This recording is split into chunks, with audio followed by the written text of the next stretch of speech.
నమస్కారం. ప్రేక్షకులందరికీ శుభోదయం.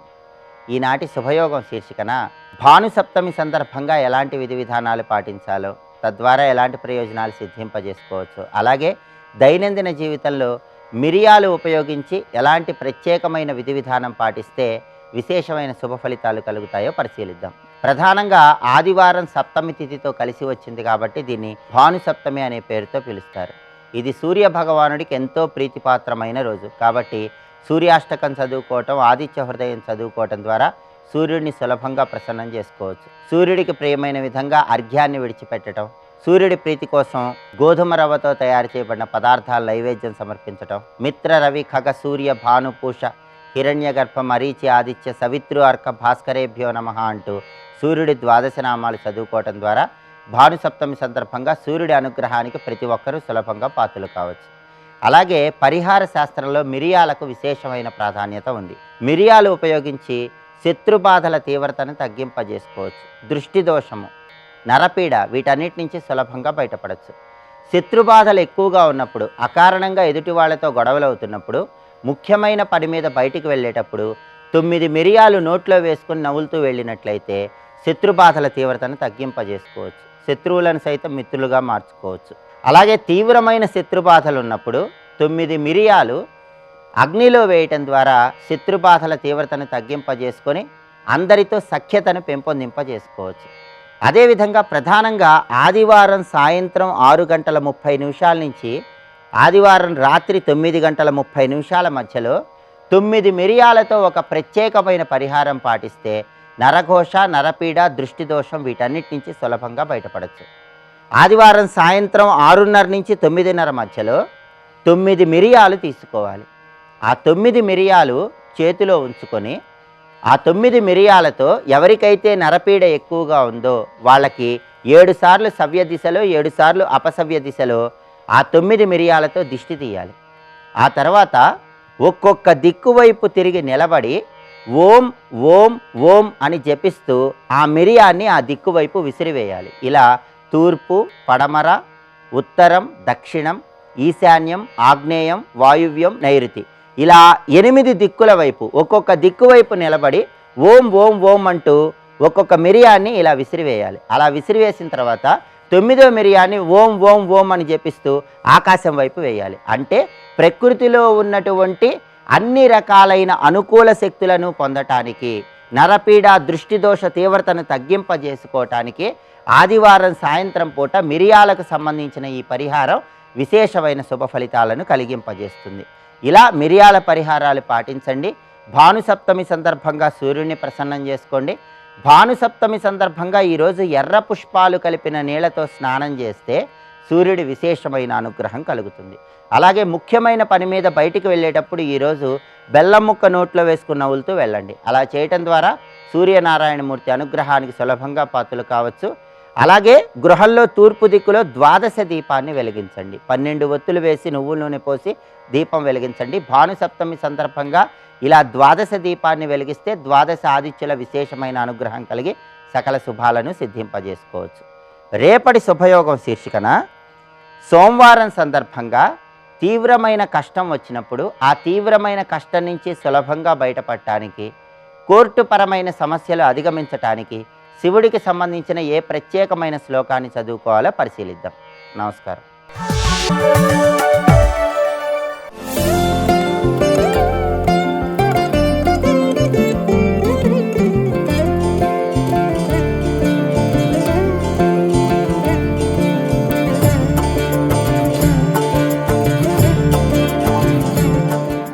ఆ యమునా నదీ తీర ప్రాంతంలో ఉన్నటువంటి అనేక మంది బోయలు, అలాగే వివిధ జనపదాలకు చెందిన ప్రజలు వీరందరూ కూడాను అక్కడికి విచ్చేసి స్వామివారికి నమస్కారం చేసుకుంటూ ఎక్కడైనా ఆయన ఆగితే మాట్లాడదామా అంటే ఎక్కువసేపు ఆగట్లేదు, నడిచి వెళ్ళిపోతున్నాడు. వారిని చూడడమే పరమభాగ్యం అనుకుంటున్నారు. అయితే కొన్ని చోట్ల మంచి సరస్సులు, నదులు, సరోవరాలు ఇవి కనబడుతున్నాయి. సరస్సుకి సరోవరానికి తేడా ఉన్నది. పెద్ద పెద్దవి సరస్సులు, కొన్ని కోనేరులు వంటివి, చెరువులు, తటాకాలు. వీటిలో పవిత్రములైన చూసి సమయంకి ఆ సంధ్యాకాలం వచ్చినప్పుడు అందులో స్నానం చేస్తున్నాడు రామచంద్రమూర్తి. స్నానం చేసి అక్కడ చేయవలసిన అనుష్ఠానాలు చేసుకుంటూ బయలుదేరుతున్నాడు.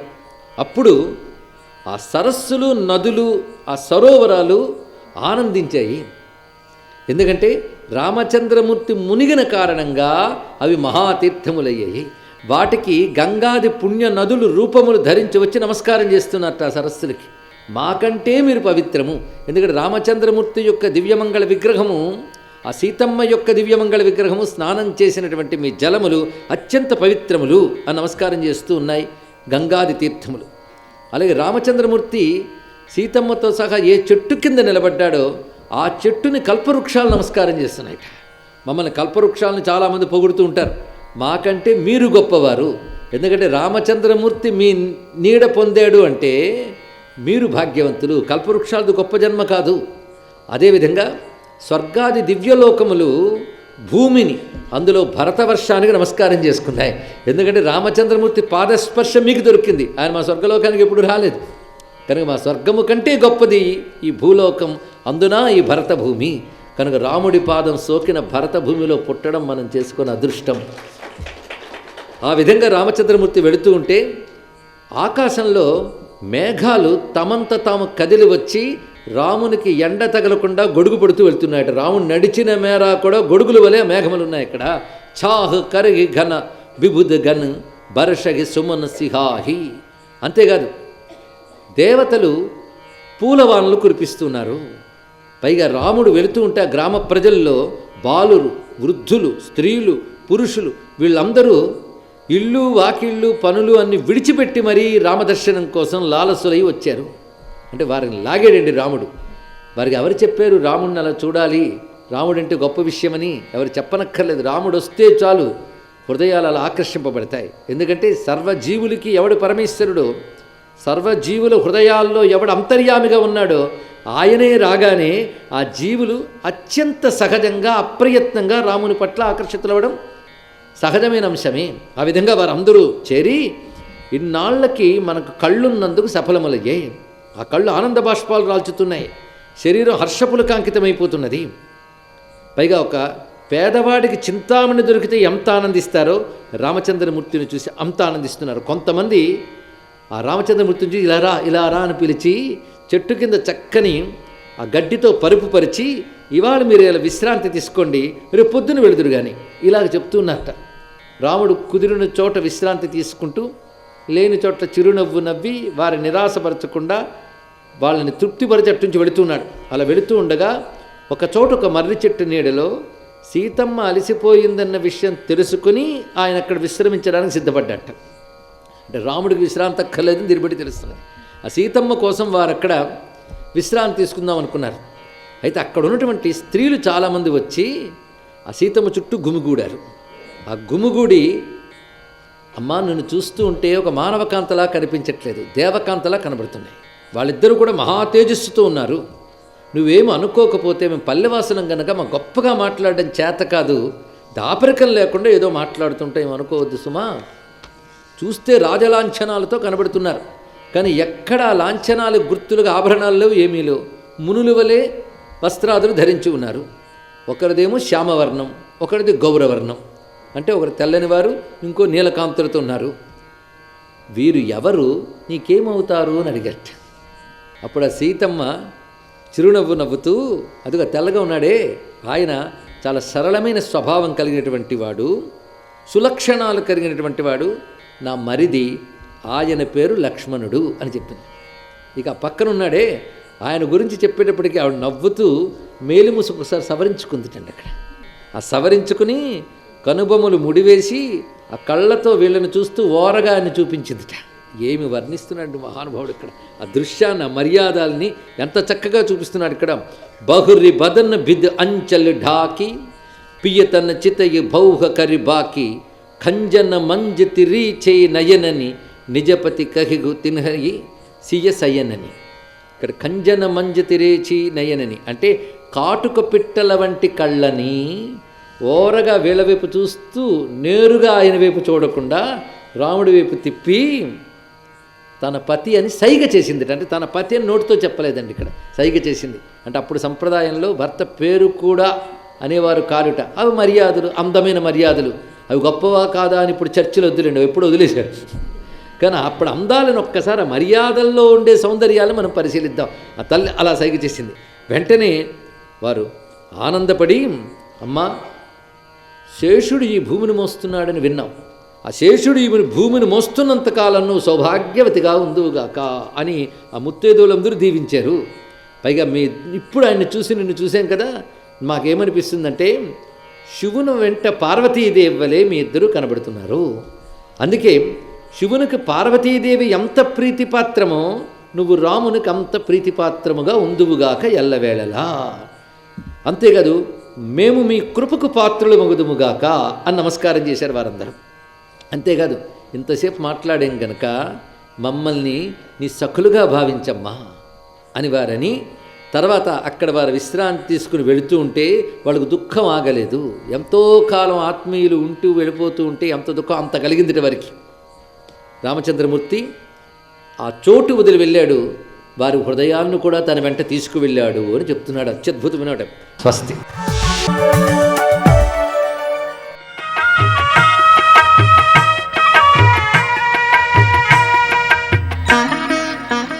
శ్రీ గణేశాయ నమః.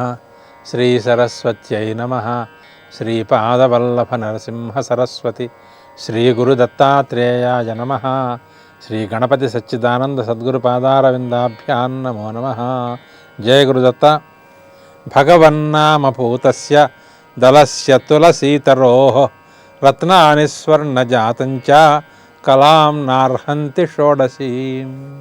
ప్రపంచంలో ఉండే రత్నాలు, బంగారం ఇవన్నీ కలిసినా సరే భగవన్నామం చేత పవిత్రీకృతమైన తులసీదళం యొక్క విలువలో 16వ వంతు కూడా సరితూగవు అంటోంది ఈ సూక్తి.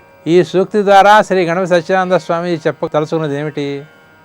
ఆయన తులసి మహిమను వర్ణిస్తున్నారా, భగవన్నామ మహిమను వర్ణిస్తున్నారా? తులసి మహిమనే గనక వర్ణించదలుచుకున్నట్టయితే దానికి కొన్ని కథలు ఉన్నాయి. సుప్రసిద్ధమైనటువంటి శ్రీకృష్ణ తులాభారం కథ ఉంది.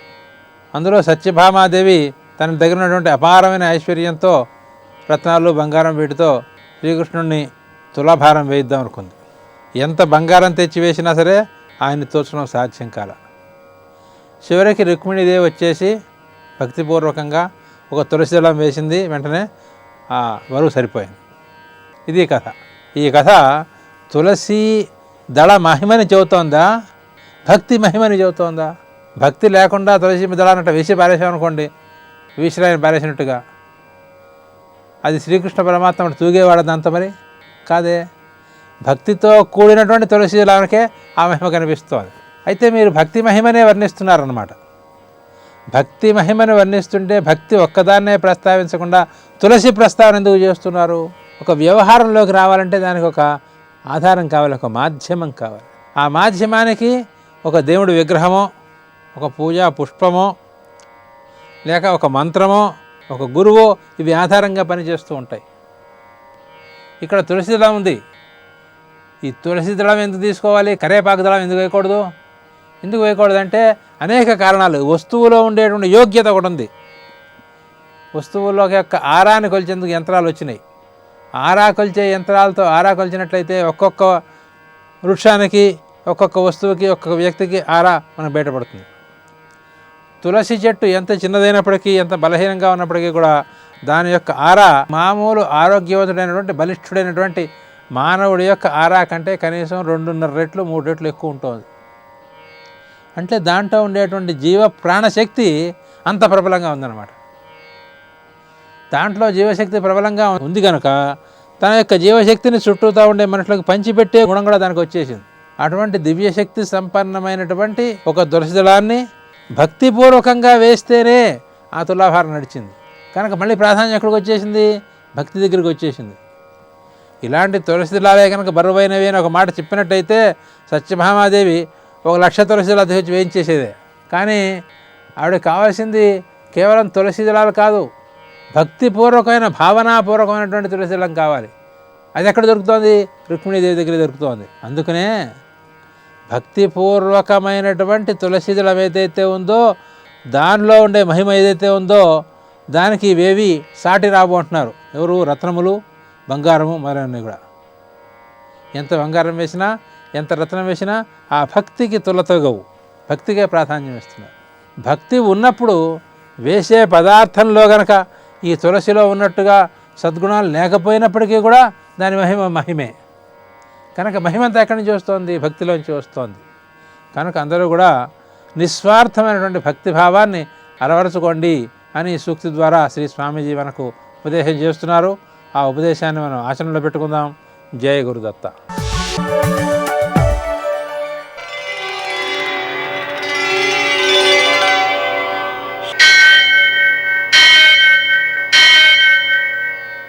సహస్రశీరుషం దేవం విశ్వాక్షం విశ్వశంభువం విశ్వం నారాయణం దేవమక్షరం పరమం పదం విశ్వతః పరమాం నిత్యం విశ్వం నారాయణగుం హరిం విశ్వమేవేదం పురుషస్తద్విశ్వముపజీవతి పతిం విశ్వస్యాత్మేశ్వరగుం శాశ్వతగుం శివమచ్యుతం నారాయణం మహాజ్ఞేయం విశ్వాత్మానం పరాయణం.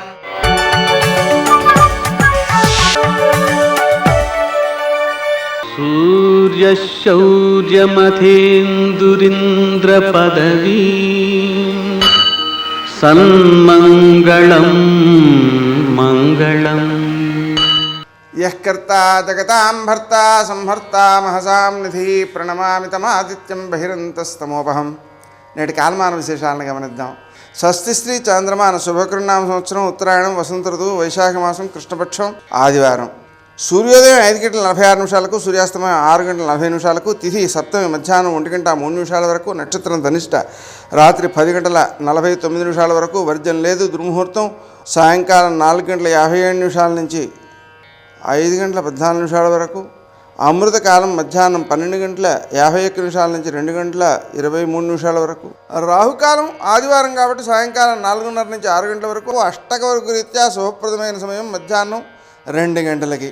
ఈరోజు విశేషం భానుసప్తమి. భానుసప్తమి సందర్భంగా సూర్యోదయానికి ముందే నదీ స్నానం చేయడం, సూర్యోదయానంతరం దానాధికాన్ని ఆచరించడం, పితృదేవతారాధన చేయడం ఇవన్నీ కూడా సత్ఫలితాలను అందజేస్తాయి.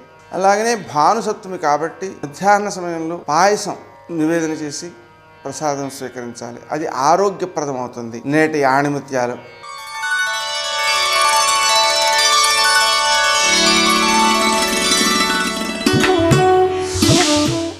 విజయం వెనుక ఉండేది అదృష్టమో మంత్రదండమో కాదు, ప్రణాళిక, కఠోర శ్రమ, అంకిత భావం.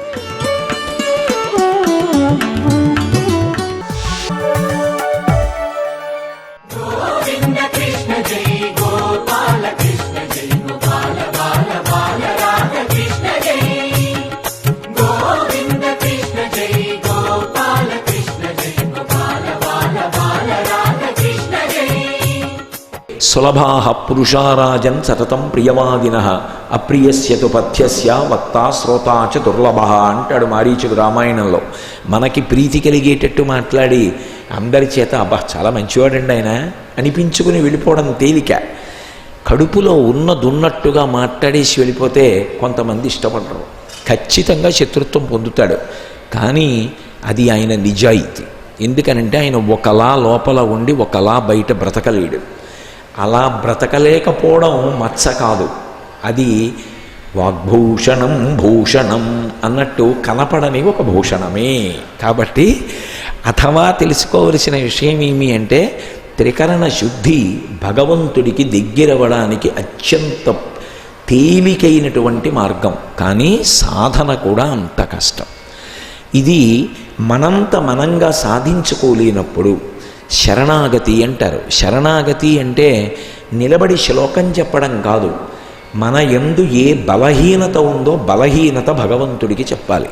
దూర్జటి చెప్పాడు కాళహస్తీశ్వర శతకంలో, రోషీరోయదు కామినీ జనుల తారుణ్యోరు సౌఖ్యంబులన్ బాసీబాయదు పుత్రమిత్రధన సంపద్భ్రాంతి వంచాలతల్ కోశీకోయదు నామనంబకట నీకున్ ప్రీతిగా సత్క్రియల్ చేసీ చేయదు దీని త్రుళ్ళన చవే శ్రీకాళహస్తీశ్వర అన్నాడు. నా మనసు మాట వింటలేదు ఈశ్వర, మీ యందు భక్తి పొందినట్టుంటుంది, అంతలో భక్తి వదిలిపెట్టేస్తుంది. వైరాగ్యం వచ్చినట్టుంటుంది, అంతలోనే మళ్ళీ విషయవాసనలతో తాదాత్మ్యత పొందుతుంది. ఈశ్వర నన్ను పరిశుద్ధుణ్ణి చేయమని అడుగుతాడు. మన బలహీనత భగవంతుడితో చెప్పడమే నిజమైనటువంటి శరణాగతి. అది చేసిన ఉత్తర క్షణంలో భగవంతుడు జోక్యం చేసుకుంటాడు.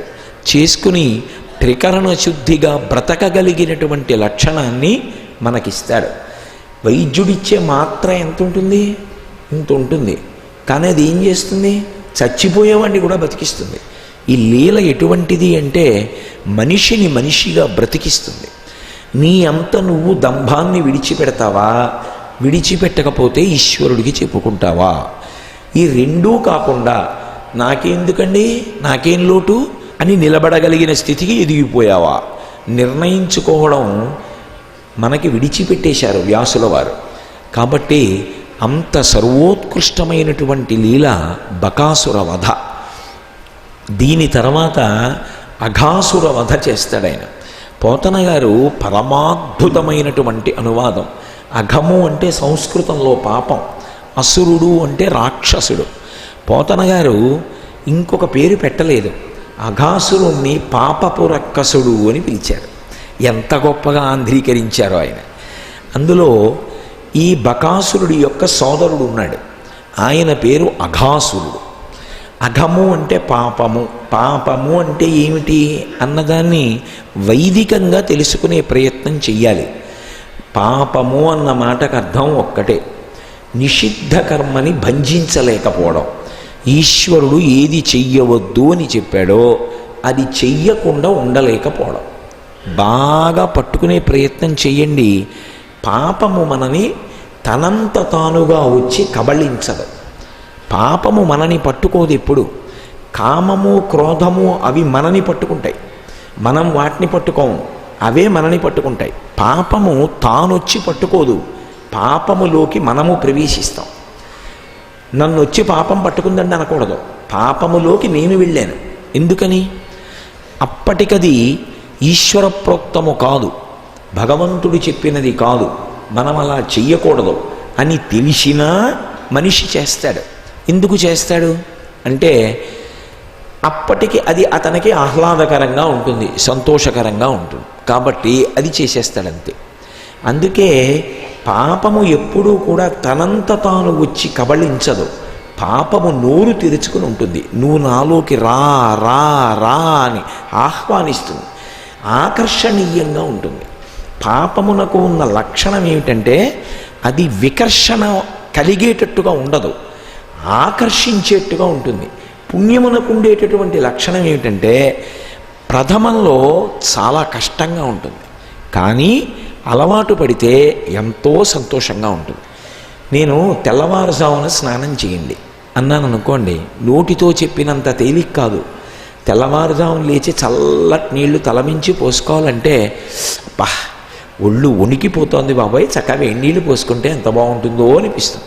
అనారోగ్యంగా ఉంటే పోసుకోవచ్చు వేడి నీళ్ళు, తప్పేం లేదు. అసలు పుణ్యము అన్న మాట చేయడంలో క్లేశం ఒకటి ఉంటుంది.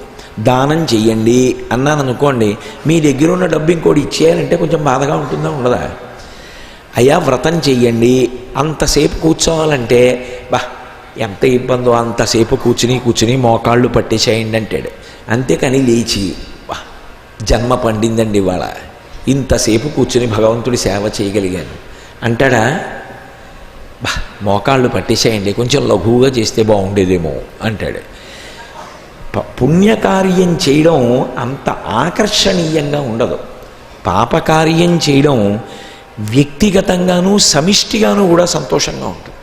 దానికి అది లక్షణం. అందుకే అది ఏం చేస్తుందంటే రా రా అని పిలవడానికి ఆకర్షణీయంగా నోరు తెరుస్తుంది, కానీ తాను వచ్చి కరవదు, తాను వచ్చి మింగదు. మనం వెళ్ళామనుకోండి దాని నోట్లోకి మింగుతుంది. ఇది పాపానికి పుణ్యానికి ఉండేటటువంటి తేడా. ఇది తెలుసుకున్నాం అనుకోండి, వెంటనే ఒక అంతఃపరిశీలనం మొదలవుతుంది. నైమిషారణ్యానికి వెడదామండి అన్నాం అనుకోండి, ఎంత అవుతుందండి అంటాం, ఏదో ఇంత అవుతుంది. అంత ఖర్చు పెట్టేవి ఇప్పుడు వెళ్ళాలంటావా నైమిషారణ్యానికి? ఎక్కడ కూర్చుంటే భగవంతుడు లేడే, మెట్ట వేదాంతం అంటారు. ఎందుకని అంటే రూపాయి విడిచిపెట్టడం వాడికి ఇష్టం లేదు. పుణ్యం ఆకర్షణీయంగా ఉండదు. అసలు పుణ్యానికి మొట్టమొదటి లక్షణంగా పెద్దలు ఏం చెప్తారంటే పెట్టుబడి ఒకటి పెట్టాలి. పెట్టుబడి పెడితే కదా లాభం వచ్చేది. ముందు తన దగ్గర డబ్బు పెట్టాలి. లాభం వచ్చిందో నష్టం వచ్చిందో ఈశ్వరుడికి ఎరుక, తర్వాత వస్తుంది అది. మొట్టమొదటి పెట్టుబడి ఏది అంటే శరీరం. పుణ్యకార్యానికి అసలు ముందు శరీరాన్ని పెట్టుబడి పెట్టాలి. బ్రహ్మార్పణమస్తు. స్వస్తి.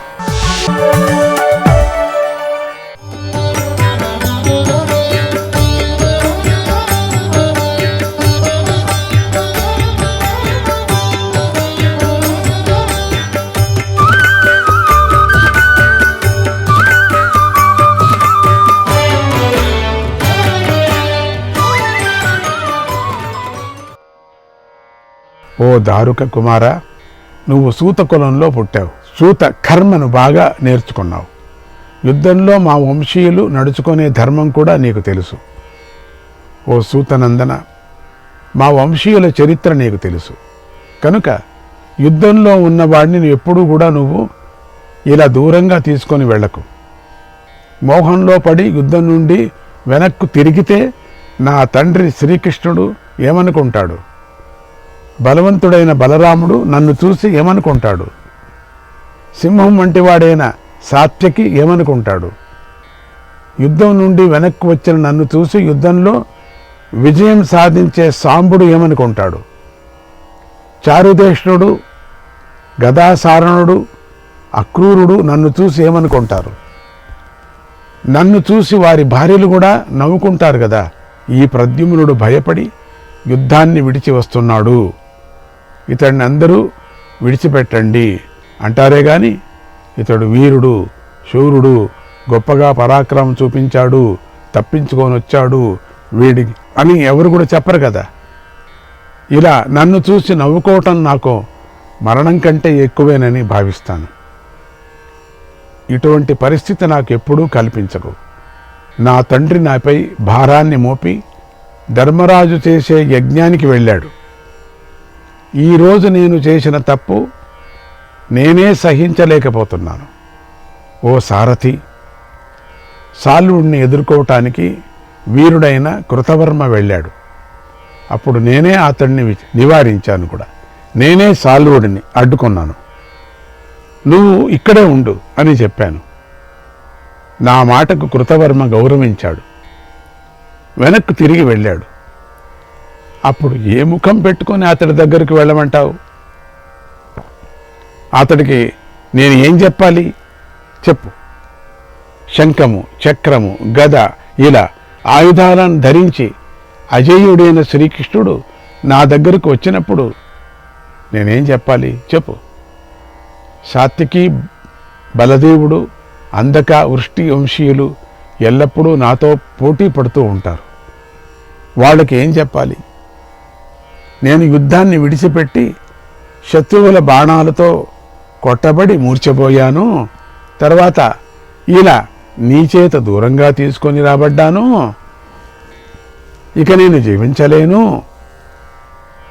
ఓ దారుక కుమార, అందుచేత శీఘ్రంగా యుద్ధభూమికి తీసుకొని వెళ్ళు. ఇక ఎలాంటి ఆపద వచ్చినా కూడా నువ్వు ఈ పని చెయ్యకు. యుద్ధంలో భయపడి దూరంగా వెళ్ళటాన్ని నేను గొప్పగా భావించటం లేదు. ఓ సూతపుత్ర, యుద్ధాన్ని కోరుకొని నన్ను తొందరగా యుద్ధభూమికి తీసుకొని వెళ్ళు అన్నాడు ప్రద్యుమ్నుడు. శ్రీకృష్ణాయ పరమాత్మనే నమః. 19వ అధ్యాయం. వాసుదేవుడు ఇలా చెప్పాడు. ఓ ధర్మరాజా, ప్రద్యుమ్నుడు తన సారథికి వీరధర్మాన్ని చెప్పగా సారథి ప్రద్యుమ్నుడితో ఇలా అన్నాడు. ఓ రుక్మిణీ కుమార, యుద్ధంలో గుర్రాలను అదుపు చేసే నాకు భయం లేదు. మీ వంశీయులు చేసే యుద్ధం గురించి నాకు తెలుసు. నాకు ఎలాంటి చెడు అభిప్రాయము లేదు. సారథి యొక్క ధర్మం ఇలా చెప్పబడింది. అన్ని దశల్లో కూడా సారథికి రథికుడిని రక్షించటమే ముఖ్యము. ఆ సమయంలో నువ్వు బాగా గాయపడి ఉన్నావు, హింసించబడి ఉన్నావు. సాలుడు వేసినటువంటి బాణంతో నువ్వు బాగా దెబ్బతిని మూర్ఛపోయి ఉన్నావు. అందువల్ల నేను నిన్ను దూరంగా తీసుకొని వెళ్ళాను. ఓ కేశవనందన, ఇప్పుడు నీకు తెలివి వచ్చింది. ఇక నేను గుర్రాలను ఎలా నడుపుతానో చూడు. నేను దారుకుడి పుత్రుడిని. సారథ్యం ఎలా చెయ్యాలో నాకు తెలుసు. ఇక నా సారథ్య విద్యను ప్రదర్శించు చూడు. ఈ రథం సాల్వసేనంలోకి ఎలాంటి భయం లేకుండా ప్రవేశిస్తుందని రథాన్ని సారథి వేగంగా యుద్ధభూమిలోకి పరిగెత్తించాడు. అప్పుడు యుద్ధభూమిలో ఆ దారుక పుత్రుడు గుర్రాలను మండలాకారంగా తిప్పాడు, సమానంగా త్రిప్పాడు, వంకరగాను కుడి ఎడమలకు తిప్పాడు. ఇలా చిత్ర విచిత్రములైన గతులతో రథాన్ని నడిపించాడు.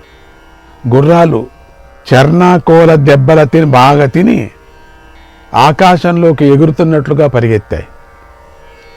ఆ హస్తలాఘవం, చేతి నేర్పుగల దారుకుడికి పుత్రుడి గురించి తెలిసిన గుర్రాలు పాదాలను నేలకు తాకించకుండా పరిగెత్తాయి.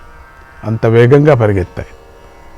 సాల్వ సైన్యం కుడివైపుకు ఉండేటట్లుగా దారుకపుత్రుడు రథాన్ని తీసుకువెళ్ళాడు. ఆ ఘటన చాలా అద్భుతంగా జరిగింది. దాన్ని చూసి సాల్వుడు సహించలేకపోయాడు. వెంటనే 3 బాణాలు ప్రయోగించి ప్రద్యుమ్నుడి సారథిని హింసించాడు. అప్పుడు దారుకుడి పుత్రుడు ఆ బాణం గురించి చింతించలేదు, మళ్ళీ అపసవ్యంగానే వెళ్ళాడు. సాల్వుడు తట్టుకోలేకపోయాడు. ప్రద్యుమ్నుడిపై అనేక బాణాలను ప్రయోగించాడు. ప్రద్యుమ్నుడు చిరునవ్వు నవ్వి చేతి నేర్పును ప్రదర్శిస్తూ ఆ బాణాలు తనపై పడే లోపలే తీక్ష్ణమైన బాణాలను, పదునైన బాణాలను కూడా ప్రయోగించి వాటిని ముక్కలు ముక్కలు చేసేశాడు. అలా తన బాణాలు ముక్కలైపోవటం చూసి సాల్వుడు విపరీతంగా కోపించి ఆసురీ మాయను ఆశ్రయించాడు. అంటే రాక్షస మాయను. ఆసురీ మాయతో బాణాలను విడిచిపెట్టాడు. మహాబలమైన ఒక అస్త్రాన్ని ప్రద్యుమ్నుడికి పైకి ప్రయోగించాడు. ప్రద్యుమ్నుడు బ్రహ్మాస్త్రంతో దానిని మధ్యలోనే ఛేదించాడు. వెంటనే సాల్వుడిపై బాణవర్షాన్ని కురిపించాడు. ప్రద్యుమ్నుడు ప్రయోగించిన ఆ బాణాలు అమోఘమైనవి, శత్రువుల రక్తాన్ని తాగుతాయి. అవి సాల్వుడు ప్రయోగించిన అస్త్రాన్ని నాశనం చేస్తాయి. అంతటితో ఆగకుండా ఆ బాణాలు సాల్వుడి శిరస్సు పైన, వక్షస్థలం మీద, ముఖం మీద పడి తీవ్రంగా దెబ్బతీశాయి. దాంతో సాల్వుడు మూర్ఛిపోయాడు. అలా నీచుడైన సాల్వుడు బాణాల దెబ్బలతో బాధపడి కింద పడిపోయాడు. అప్పుడు ప్రద్యుమ్నుడు శత్రువును నశింపజేసే ఒక ఉత్తమ బాణాన్ని సంధించాడు. అది సర్పం యొక్క విషంతో ప్రకాశిస్తుంది, అగ్నిజ్వాలలాగా వెలిగిపోతుంది. అటువంటి బాణాన్ని చూసి అంతరిక్షంలో ఉన్నవాళ్ళు ఆహాకారాలు చేశారు. అప్పుడు ఇంద్రుడు, కుబేరుడు మొదలైన దేవగణాలు నారద మహర్షిని పంపించారు. వాయుదేవుణ్ణి కూడా పంపించారు. వారిద్దరూ ప్రద్యుమ్నుడికి వద్దకు వచ్చి దేవతల మాటను ఇలా చెప్పారు: ఓ వీరా, ఈ సాల్వరాజును నువ్వు చంపకు, వెంటనే బాణాన్ని ఉపసంహరించు. నీ చేతిలో మరణించవలసిన వాడు కాదు. ఈ బాణాన్ని ప్రయోగిస్తే యుద్ధరంగంలో అందరూ సంహరించబడతారు. ఇతడి మరణం శ్రీకృష్ణుడి చేతిలో రాసి పెట్టబడి ఉంది, అది అసత్యం చెయ్యకు అన్నారు. ఆ మాటలు విని ప్రద్యుమ్నుడు ఆనందించి ఆ ఉత్తమ బాణాన్ని ఉపసంహరించాడు, అమ్ముల పొదిలో పెట్టుకున్నాడు. తర్వాత సాల్వుడు పైకి లేచి ప్రద్యుమ్నుడి బాణాలతో పీడించబడ్డాడు. దుఃఖిస్తున్న మనస్సుతో వేగంగా యుద్ధభూమి నుండి వెళ్ళిపోయాడు. క్రూరుడైన సాల్వుడు ఇలా ప్రద్యుమ్నుడి సేనతో హింసించబడి ఓడిపోయి ద్వారకను విడిచిపెట్టాడు. శోభ విమానాన్ని ఎక్కి ఆకాశంలో ఎగురుకుంటూ వెళ్ళిపోయాడు. శ్రీకృష్ణాయ పరమాత్మనే నమః. 20వ అధ్యాయం. ఓ ధర్మరాజా, నీ రాజసూయ యాగం పూర్తి అయిన తరువాత నేను ద్వారకా నగరానికి వెళ్ళాను. ద్వారక అంతా శోభ కోల్పోయి ఐశ్వర్యహీనమై ఉంది. అలంకారాలు లేని స్త్రీలాగా ఉంది. ద్వారకలో వనాలు, ఉపవనాలు నామరూపాలు లేకుండా నాశనమైపోయాయి. వాటిని చూసి నాకు సందేహం కలిగింది. కృతవర్మను ఇలా అడిగాను: ఓ కృతవర్మ, ద్వారకకు ఏమైంది? ద్వారకలో ఏం జరిగింది? వృష్టి వంశీయులోని స్త్రీలు పురుషులు అందరూ వంశంలో నుండే వాళ్ళందరూ కూడా ఎందుకు బాధపడుతున్నారు? ఏం జరిగిందో నాకు నిజం చెప్పు అని అడిగాడు. అప్పుడు కృతవర్మ ఇలా అన్నాడు, ఓ కృష్ణ, సాల్వుడు వచ్చి ద్వారకను ముట్టడించాడు, అంతా సర్వనాశనం చేసి ఇక్కడి నుంచి వెళ్ళిపోయాడు అని చెప్పాడు. నేను విషయాన్ని గ్రహించి సాల్వుడిని వధించాలని నిర్ణయించుకున్నాను. తర్వాత నగరంలోని ప్రజలందరినీ ఓదార్చాను. రాజైన ఉగ్రసేనుని ఓదార్చాను. వసుదేవుణ్ణి, వృష్టి వంశీయులందరినీ ఓదార్చి ఇలా ఉత్సాహపరిచాను, యాదవ శ్రేష్ఠులారా, భయపడకండి, దుఃఖించకండి, నేను వచ్చేశాను కదా, ఇక నేను చూసుకుంటాను. మీరు కూడా నగరాన్ని రక్షించే విషయంలో ఎప్పుడు జాగ్రత్తగా ఉండండి. మిమ్మల్ని, ఈ నగరాన్ని బాధించిన ఆ సాల్వుడిని నేను వదలను. వాడిని వధించటానికి ఇప్పుడే వెళుతున్నాను. వాడిని చంపకుండా తిరిగి ద్వారకకు రాను, నన్ను నమ్మండి. శోభ నగరాన్ని కూడా నాశనం చేసిన తరువాతే నేను మళ్ళీ ద్వారకకు వస్తాను. అప్పుడే మిమ్మల్ని చూస్తాను.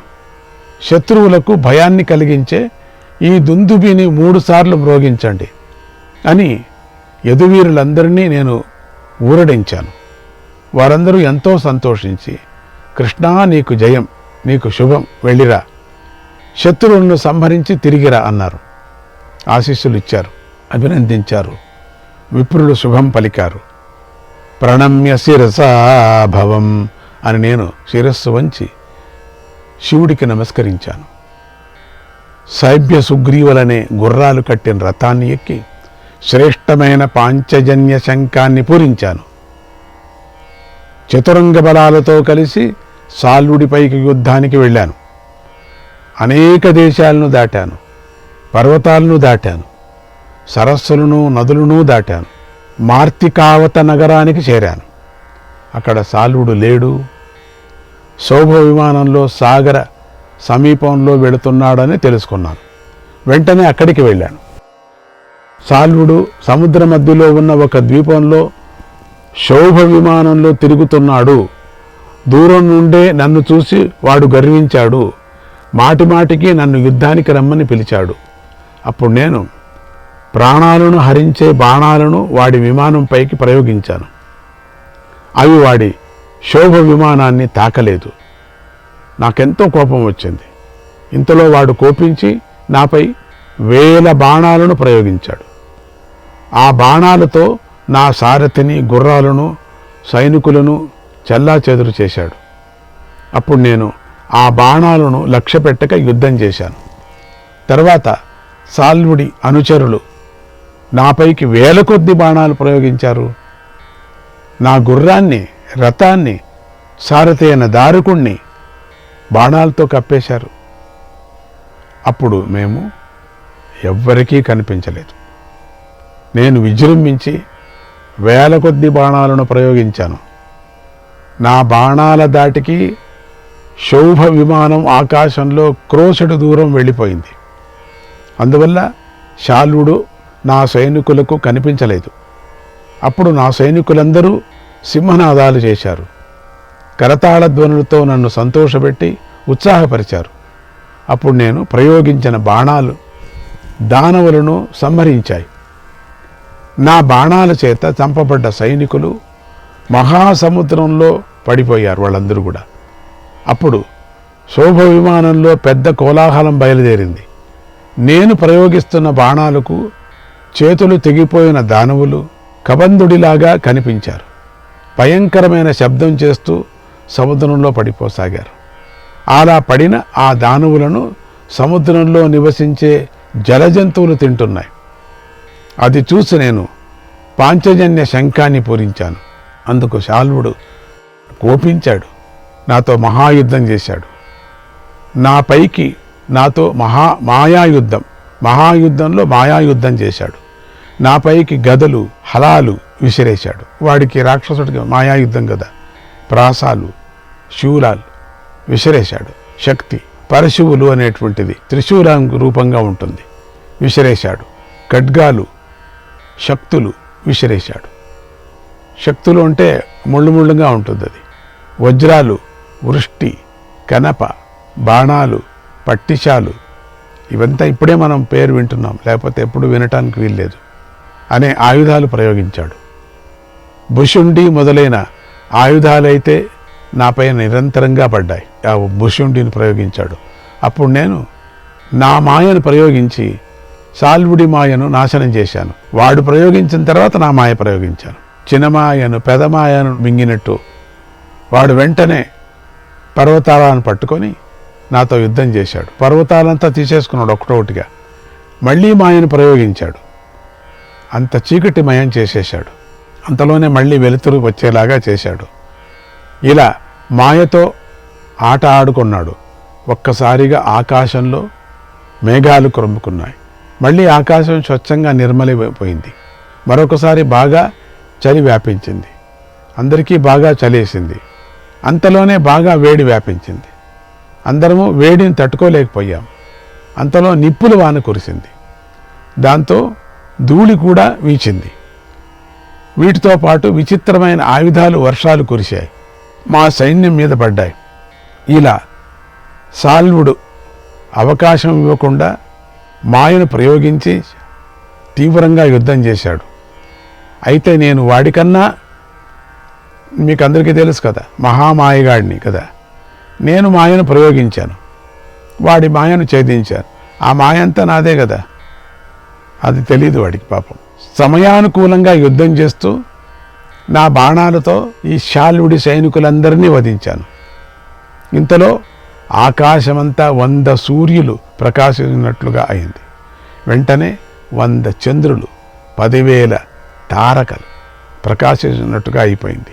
అప్పుడు రాత్రి ఏదో పగలేదో తెలియలేదు, దిక్కులేవో ఎటున్నాయో కూడా తెలియలేదు.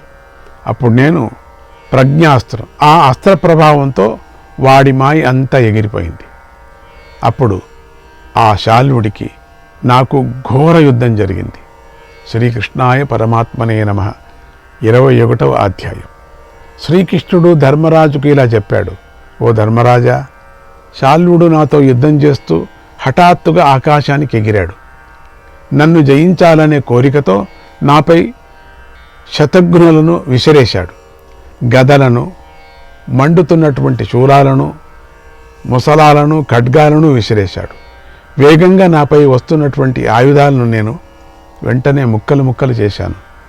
ఆకాశంలో సంచరించే శత్రువును ఆకాశంలోనే చంపాలని నిశ్చయించుకున్నాను. నేను వేగంగా బాణాలను ప్రయోగించి వాడి ఆయుధాలను 2 ముక్కలుగా 3 ముక్కలుగా ఖండించాను. అప్పుడు ఆకాశంలో పెద్ద ధ్వని ఏర్పడింది.